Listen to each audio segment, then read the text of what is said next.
26 მაისის დარბევის თემაზე პროკურატურაში ჟურნალისტები დაიბარეს იწყება გამოძიება სარჩელი, რომელიც გვაზე დასავალი ჟურნალისტებმა ბექა სივსივაძემ და გიორგი მამაცაშვილმა 8 თვის წინ შეიტანეს, ამ დრომდე თაროზე იყო შემოდებული. დაზარალებული ჟურნალისტები პროკურატურამ უკვე დააკითხა, თუმცა გამოძიებას საჩივრით არაერთი ადამიანი მიმართავს. ნახეთ, ვის დასჯას ითხოვენ მშვიდობიანი აქციის მონაწილეები.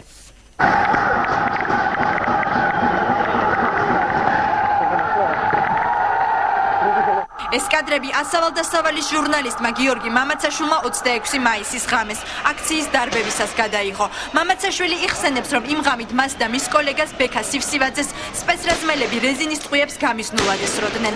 ჟურნალისტებმა პროკურატურას სარჩელით 2012 წლის 21 მარტს მიმართეს, თუმცა საქმის გამოძიება მხოლოდ ახლა დაიწყო. პირადობის მოწმობის ჩვენებით, ფოტოაპარატ ჩამოკიდებული გულზე, ერთხელში ვიდეოკამერით არაერთგზის გაფრთხილებისა, რომ ჩვენ ვიყავით ჟურნალისტები პირიქით. მას შემდეგ რაც გაიგეს, რომ ვიყავით ასავალ-დასავალი ჟურნალისტები, მას შემდეგ რაც გაიგეს, რომ ვიყავით ჟურნალისტები, მოხდა მაქსიმალური ზეწოლა, მაქსიმალური ძალადობა.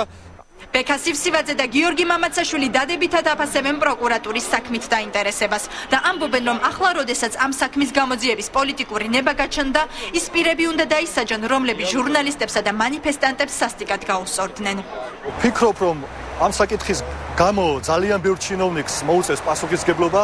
სააკაშვილს ნუ ჰქონია, რომ 26 მაისი ჩაიფარცხა ან ვინმეს დაავიწყდა. 26 მაისი არის მენაბიშვილის და სააკაშვილის კისერზე და ისინი პასუხისმგებლობას ვერ გაექცევიან. სახალხო კრების ერთ-ერთი წევრი ირაკლი ბათიაშვილი ადასტურებს, რომ ამ დრომდე პროკურატურაში კრებას სარჩელი შეტანილი არ ჰქონდა, რადგან ძველი ხელისუფლებისგან ამ ფაქტის გამოძიებას საეჭვოდ მიიჩნევდნენ. ბათიაშვილის ვარაუდით 26 მაისის ინციდენტზე პროკურატურას კიდევ ბევრი ადამიანი მიმართავს.